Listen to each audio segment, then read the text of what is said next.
Good afternoon, everyone, and a warm welcome to our audience also on the live stream, which is webcast on weforum.org. This is the issue briefing on corruption and anti-corruption, an issue that's very close to the forum's agenda. It's actually one of our 10 global challenges.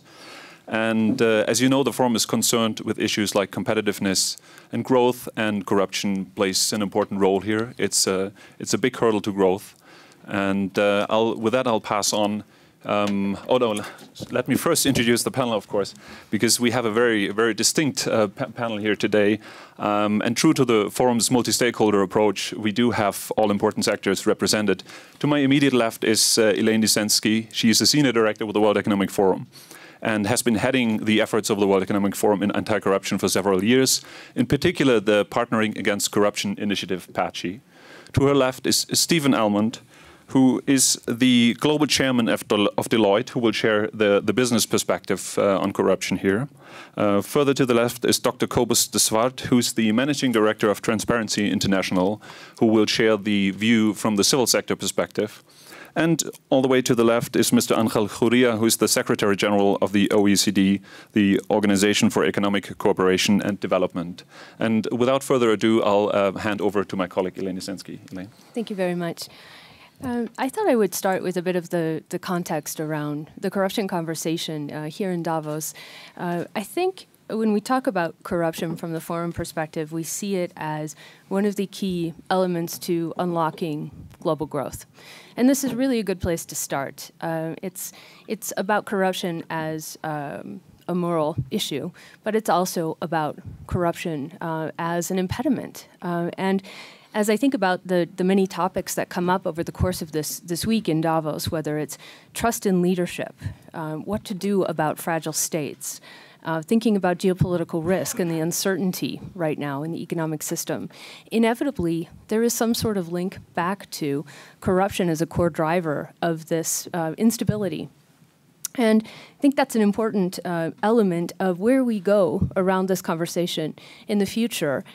We have a very interesting opportunity during this week in Davos to meet with CEOs from all over the world, 25 of whom came together yesterday as part of our PACI Vanguard community to talk about what corruption means to them, dealing with it proactively within their industry sectors, within their organizations in some cases, and what they can do collectively to start changing the dynamics in the marketplace to bring about something closer to a transparent and level playing field. And so this is really the core of the conversation with the business community, which also drives a conversation with our international partners, with governments, with NGOs around a real collaboration. And as George mentioned, this idea of having a global challenge, a list of global challenges within the forum, including corruption, is quite important and signifies that, in fact, this is an institutional priority, but it reflects the membership of the forum as well, and the need to really be thinking about some creative solutions in this space.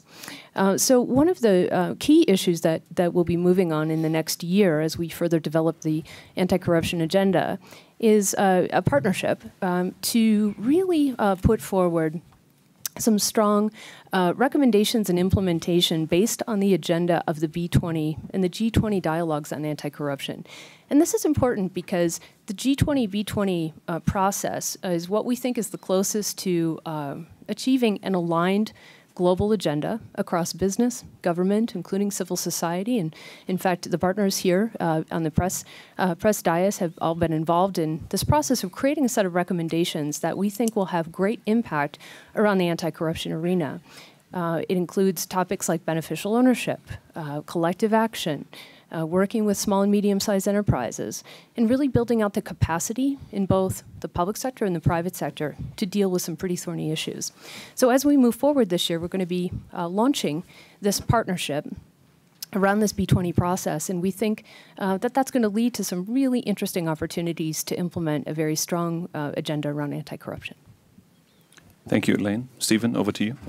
Thanks very much. As I'm here to represent the business community, let me start with a very simple statement, which is this. In the fight against corruption, government and business are on the same side, or they certainly should be, because for companies corruption adds hugely to the cost of doing business in enhancing systems and controls, recruiting staff with subject matter expertise in countering corruption, and in training other staff. For governments, corruption has a massively negative impact on really key investment programs in areas like infrastructure, health, education, all of which should drive social prosperity and social progress, whereas corruption actually drives exactly the opposite, social inequality and instability, as Elaine just alluded to. And governments need business to get involved in those major investment programs. The risk is that business, where they feel that the risk, where they're dealing in markets where corruption is rife, are likely to reduce their investment and look elsewhere for business opportunities and job creation opportunities, where they are concerned that the risk of sanctions, or even worse, the risk to their reputation, their most valuable single asset, outweigh the potential economic benefits of investing in that particular market. So I think we're all agreed that corruption is bad for business, it's bad for governments, it's certainly very, very bad for society as a whole. So we do need business and government to get on the same side and be very vocal about it. Elaine just alluded to the G20, B20 effort. I was on the B20 effort in 2014, and we did come up with a number of very simple recommendations for the G20, three of which I'll just elucidate, which is designed to level the playing field for business investment. And that was one, simply harmonize the existing legislation and provide incentives to business to self-report when they try and transgress, when they fail to comply. Second, get all the G20 companies to sign up to the principles adopted by the G8 relating to beneficial ownership and transparency about shell companies, which perhaps Kobus will pick up on. And thirdly, similarly, get all the G20 countries to sign up to either the OECD Anti-Bribery Convention or the UN's equivalent, the Convention Against Corruption. But it's not just about adequate legislation and enforcement, although that is very important. And it's not just about companies complying, although that equally is very important. I think we need a new approach to combating corruption, where the relationship between business and government moves from one that is often seen as being adversarial to one that is very much rooted in working together. And this needs real commitment. You know, we've set out recommendations for government, but it also needs real commitment from the business community. We need more CEOs to take personal ownership of this issue, really be passionate about it, engage their executive teams, and be passionate about it in their communications with all of their own people, which says quite simply that any corrupt activity is simply incompatible with their company's values and will not be tolerated. Now, business leaders also need help from government and civil society in getting ahead of this, but they can help each other, which is why I think the Forum's Partnership Against Corruption Vanguard initiative is really so timely and so important, bringing together CEOs to exchange knowledge, share best practices, just come together collectively and with their supply chains to help build capacity, level the playing field, as I said, and establish, hopefully, fair market conditions for all stakeholders. Thank you, Stephen, for sharing these insights from the business perspective. Over to you, Kobus. What do you say, what are the main issues from a civil society perspective? What's Transparency International most worried about at this point? Thank you very much. I'll share 3 remarks with you. Firstly, to significantly deal with the majority of national level corruption around the world will take many years, if not many decades. However, to deal significantly with the majority of all international corruption around the world is something that's achievable within a few years. It is exactly the technology that today facilitate corruption internationally, worldwide, that are also the kind of technologies that can be used to fight that corruption. That's a very different world that we were in 10 years ago.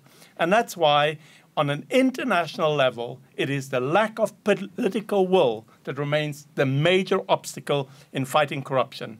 The technologies that allow the illicit flow of illicit financial flows, that prevent the exchange of tax information, that make public registers of beneficial ownership difficult, are also the technologies that facilitate them.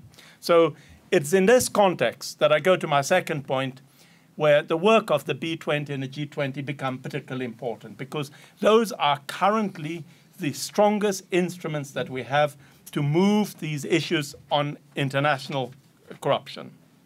And let me talk briefly on beneficial ownership. The secrecy that accompanies the hiding of the real owners of companies around the world is indeed a massive problem.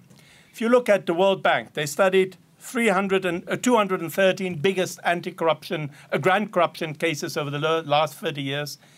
In the absolute majority of those, secret companies was the vehicle used to facilitate corruption. Financial Action Task Force looked at 32 biggest cases. 28 of those used secret companies to facilitate corruption. The problem is massive.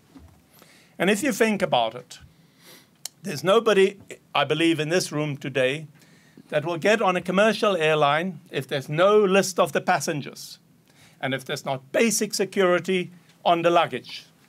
And yet we allow secret companies to undermine our economies, to bring instability to our economies around the world without doing any basic due diligence on that. It seems ludicrous, but that is the situation we still find ourselves in. Currently, this brings economic benefits to some of the rich world, but it brings economic instability to them in the medium to long run, and its impact on the developing world is devastating indeed. It has to be tackled. Lastly, what are the things that can immediately be done, particularly in terms of beneficial ownership? 3 points. Firstly, international cooperation and exchange of information. There, I think the B20 and the G20 are moving. Secondly, it should become a requirement across the world that all companies that bid for public contracts must have public registers of their beneficial owners. This will arguably, on my continent, Africa, deal with a very large section of public contracts that are either under suspicion of corruption or suffer from corruption in an instant way. And thirdly, we would like to see public registers of beneficial ownership across the world. It has been shown that this is possible, this is much more cost effective, and there are no reason for any company that is looking for a level playing field to not support that. So hopefully we've seen some movements over the last 18 months with governments moving in that direction. It is not good enough to have registers of beneficial ownership without them being in the public domain, and we'll continue to push for that. Thank you very much. Thank you very much for this powerful call for action. Mr. Gurría, do you share Kobus de Swart's optimism on the B20 and G20 agenda? Yes, and also it's not about optimism or pessimism, it's about activism. We just got to get on with it, you know. And sometimes we'll get it right, sometimes we won't. We just got to get on with it, just persevere. Well, was it the classic said, try again, you know, if at first you don't succeed. So, and this is a learning curve. This is not a science, it's an art. And, you know, OECD Foreign Bribery Report, analysis of the crime of bribery of foreign public officials. Well, we just put this one out.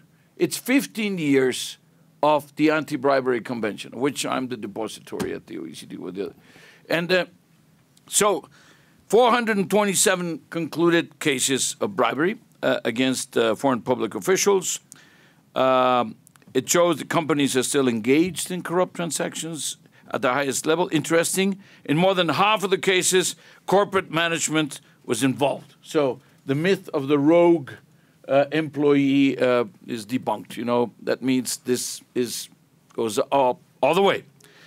The report highlights we cannot take a one-dimensional approach to combating corruption, focusing just on companies or just on government. And here, I'd like to say that Stephen Almond's comment about this is, you know, takes two to tango, is absolutely both to create the problem but also to resolve it, therefore. No? And now, the focusing here, it's the supply and the demand. You know, the whole logic of the Anti-Bribery Convention was created on the basis that supply will, you know, you deal with the supply, you take care of the thing. Now, every single country in the world has at least one company that is doing transnational business. And therefore, everybody is subject to the same temptations, to the same problems. So everybody should participate on both sides of the aisle. And also, you know, if we had to focus on one issue, because we don't have the manpower, we don't have the knowledge, or we don't have the... What do you do with it? Well, 2/3 of the case, this corruption occurred in public procurement opportunities. So it's not the only case. You know, permits, licensing, all sorts of interactions between governments and authorities and the public may lead to some kind of corruption, but it's in public procurement where it happens the most, or at least where we've identified it the most. So focus on that. We're also putting enforcement and implementation at the heart of the work on anti-corruption. We launched an OECD Trust in Business project, precisely focusing on how to close the implementation gap between the actual conduct of business and the governments and the rules and standards that we put forward. So how do you make it happen? These rules and standards include, among others, our Anti-Bribery Convention, but also the work of the G20 and the B20. And here we have invited our Sherpa, who is the one in charge of taking the message to the G20, but also working with the B20, with all our directorates, so that we can support the B20 to then the B20 input into the G20 on this particular issue. The next round of country reviews by our working group on bribery will focus on enforcement, not just on the legal framework, but whether this is actually happening. First, the legal framework, fine. Then you get, you know, best practices, but then are you working on sanctions? And of course, we still have many countries that we have found to be chemically pure because they are, you know, nothing happens there. Or maybe they don't have the political will. If they are chemically pure, we should clone them. But if it doesn't happen that they're chemically pure, they just don't have the political will, we should push them.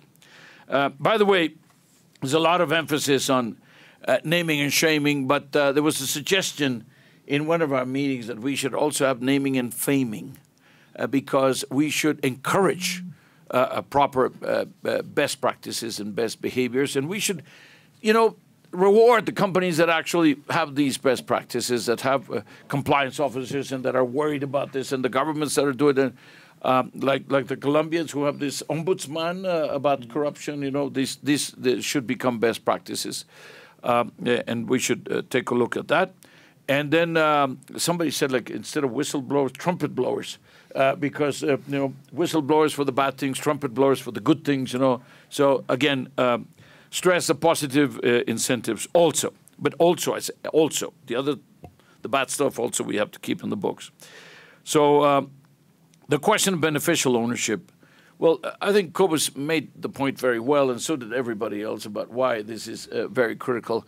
But let me tell you another dimension. With beneficial ownership, we'll never know who pays taxes, who doesn't pay taxes. Multinationals don't pay taxes, among other things, because nobody knows who owns them or who should be asked to pay the taxes. And we still have beneficial ownership black holes in some of the most developed of our own countries, okay? In the United States, in the UK, etc., we have problems of beneficial ownership, and we should address those first before we are going around demanding from third parties or third countries or developing countries to come and, you know, to join the fray. We should preach by example, and we should be, you know, in that sense, impeccable. Now, in terms of joining the convention, we've been trying to encourage, you know, of the large emerging economies. China is not yet a member. India is not yet a member. Indonesia is not yet a member. But many of the others are members already. And we, of course, welcome them to join. But beneficial ownership, absolutely, totally critical. And let me just finish with one more area where transparency and where the combat against corruption is already starting to produce results. On the tax area, we have 124 countries on a global forum on exchange of information. We're now moving to automatic exchange of information, and lo and behold, 37 billion euros have already been received in the coffers of the countries that would not be there were it not for this effort to go for the transparency. And last but not least, the BEPS project, base erosion and profit shifting, where we already said beneficial ownership, one of the elements, transfer pricing, etc., in order, again, to make it possible for multinational companies to pay their fair share. So, all invited, 23rd of March, OECD Annual Integrity Week, where we're going to get all representatives of society, all the stakeholders to join us to take the effort further. Thank you. Okay, wonderful. Thank you. I think this was a wonderful overview of the different perspectives on the matter, and I think there's a lot of common ground, as we learned. We'll open the floor for questions now. For the benefit of our online audience, if you could state your name and your organization, we have a microphone available, so please, John. John Halpern, Associated Press. This question has to do with international organizations which do business by procuring the services or goods of companies, businesses, work with governments, etc., and the organizations themselves enjoy some privileges and immunities. I'm just wondering, on the one hand, they're under pressure to appear to be transparent. On the other hand, airing their dirty laundry is bad for business in the sense of dampening donations, can lead to political complications when you need deals made, etc., in terms of political deal making.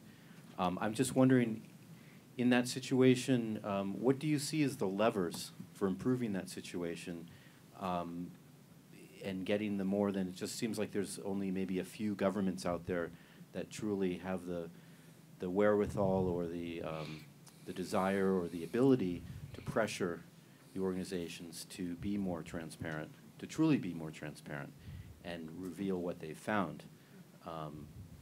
What kind of leverage, if you agree with that assessment, and what kind of leverage do you think there is to improve that dynamic? Thank you. Thank you, John. And if you could just pass the microphone on, I think we have a second question from the gentleman there. David Sirota with International Business Times. I have really two questions. One is the question of how you define corruption. Is corruption defined as large campaign contributions that are disclosed in a place like the United States in exchange for public contracts, for instance? Does that count as corruption? If not, why not?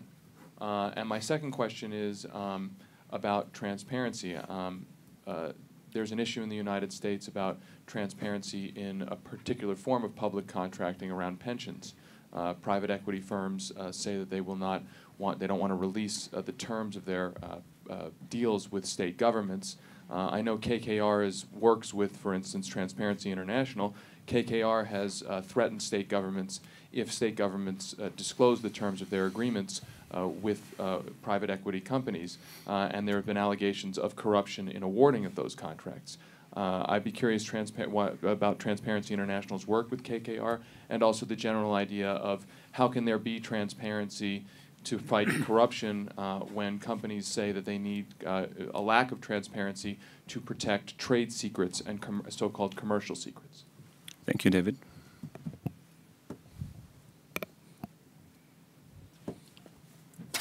Stephen. Shall I have a go at the first and the last comment about companies' efforts and barriers around transparency, which I think are really good questions. And it is very complex. But I think there are some very good examples of collective action from the business community. In fact, I think the Partnership Against Corruption initiative that I referenced in my comments actually had its origins in the extractive industries that originally got together and said this is not something we should be competing about because it's a shared problem. And so I think, and there are lots of other sectoral efforts where leading CEOs have just come together and said, let's work together to find solutions to dealing with these issues about transparency. Say this is not something we should compete on, but it does come equally. You do get to pressures where those same companies get to concerns that are we being so transparent that actually we're going into areas where we do compete, and where do you strike that balance? So there's no easy answer to that, but I think collective action is a good way forward to find a path, as I said earlier. For companies to learn from each other. And also from the government point of view, we touched on it, one or two of us touched on this idea of providing incentives to companies to reward good behavior, to provide some mitigation where companies do acknowledge their shortcomings and do self-report, that there is some recognition, not absolving them from their wrongdoings, but some recognition for the strength of their compliance programs in the first place that will enable them to find the issues, and then the strength of their character in coming forward and answering it. Another idea, so there were some references to public procurement programs. So another idea that came out of the B20 was perhaps, Cobus talked about the beneficial ownership side, but also making it a condition of any company that wants to bid for a major infrastructure project to demonstrate and meet a sort of kite mark standard for their compliance programs, or alternatively, if they don't have such a program, actually they get docked marks in the evaluation of their bids.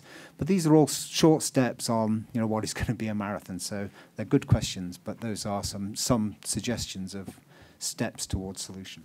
Thank you very much, Stephen. And I think there were questions about campaign contributions. I think, Cobus, this one was directed at you, so please, if you could answer that one. Yeah, maybe a twofold answer. Firstly, starting with definition, broadly speaking, corruption is the abuse of entrusted power for private gain. But what we've seen over the last couple of years in particular is that the forms that corruption can take are indeed much more varied. And particularly when you look at the financial crisis and you look at the whole global financial system, a lot of this would not have been classified as corruption, but were actually practices that by their very nature undermine the public good. And for that one needs to have a look at that again. In terms of how and who we work with, we've got an approach that we have a critical but constructive engagement with all stakeholders. And that's very simple from the premise. If we were to say we will only work with companies or governments that have no problems, I think we will live on an island somewhere. This is indeed a journey of transparency. And here I can give you one example. What would be a big game changer in the world is if we had a neutral, complete list of all political exposed persons in the public domain. To get from where we are today, where this is a highly politicized area, who's classified as PEPs, who's not, to where you have complete neutral list. That road to transparency is indeed similar to what needs to be tackled when you look at campaign financing, when you look at issues of pension fund transparency. What is very clear is that it is irreversible that we're going to get there. The question is, will we get there in 5 years, in 10 years, in 20 years' time? One of the most critical ones is indeed the issue of how money in politics have eroded public confidence in political systems. And that's why, if you ask me, is that one that I think is of particular importance? Yes. And there the US example has shown that mere transparency is not enough on it either. Mm-hmm. Thank you. We've never been told by anybody not to publish anything we know. So I just would like to say that we have published anything we had intended to publish, and The only problem is we wish we would have had more. So I'd like to start from there. But there are many angles. The question of trust here is critical. And a lot of the loss of the trust comes precisely because there's this perception that these things are not a level playing field. The taxes, this is big. That's a big issue. And it's a form of theft. And yeah, that means you take a few pennies from every single citizen because they're going to have to pay more taxes because you didn't, or because a particular company didn't, or all the small and medium enterprises of a company, of a country are going to have to pay more because the large multinationals don't pay taxes. So when we're talking about the BEPS, it's not about pointing fingers at anybody.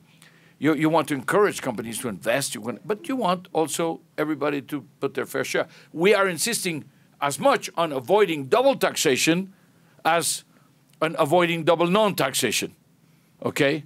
So, you know, it's very important that we make this clear. This is not about, you know, avoiding or not. It's about everybody doing, you know, what they have to do, doing their fair share. We created the system. Individuals avoid taxes at their own peril because they're violating the law. Companies avoid taxes because they're using a system that we created over the last 80 years to avoid double taxation. So what they do is legal. It might not be right, but it's legal. So that is why this second challenge is much more difficult, because we have to change the rules, not just, you know, change the practices.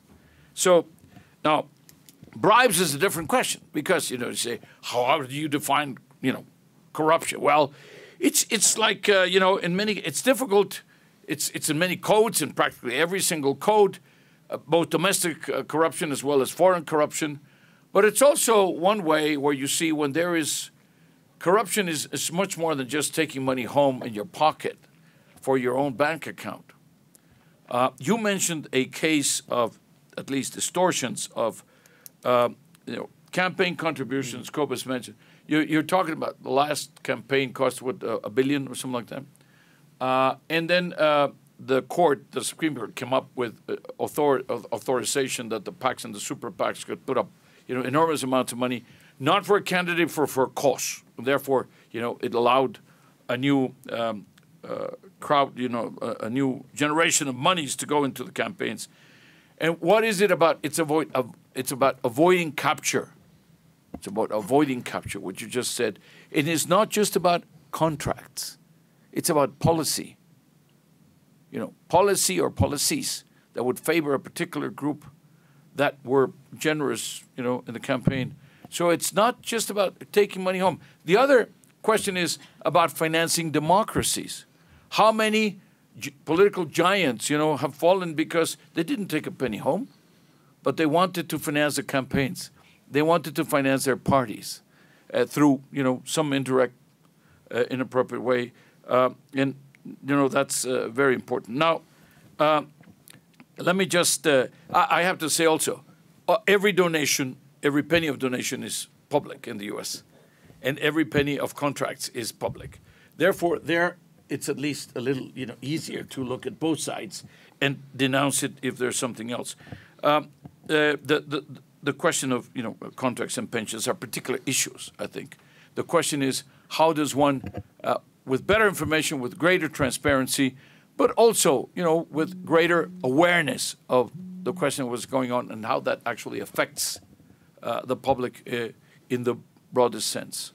And, you know, I think this is what we're all... Yeah, in fact, we won't be able to cover all of these particular issues at this press conference. Sorry to step in, but I'm being told that we might have just time for one last question with brief answers. So I understand the gentleman in the back has a question. Has been answered. That's even better. That means we can close on time. Thank you very much for tuning in. Thank you very much for coming. And thank you particularly to this great panel. I think it was a great discussion. And you can go to www.weforum.org to watch the live stream. You can later download it, and you can follow us on social media for additional information on Patchy and the Patchy Vanguard. Thank you very much.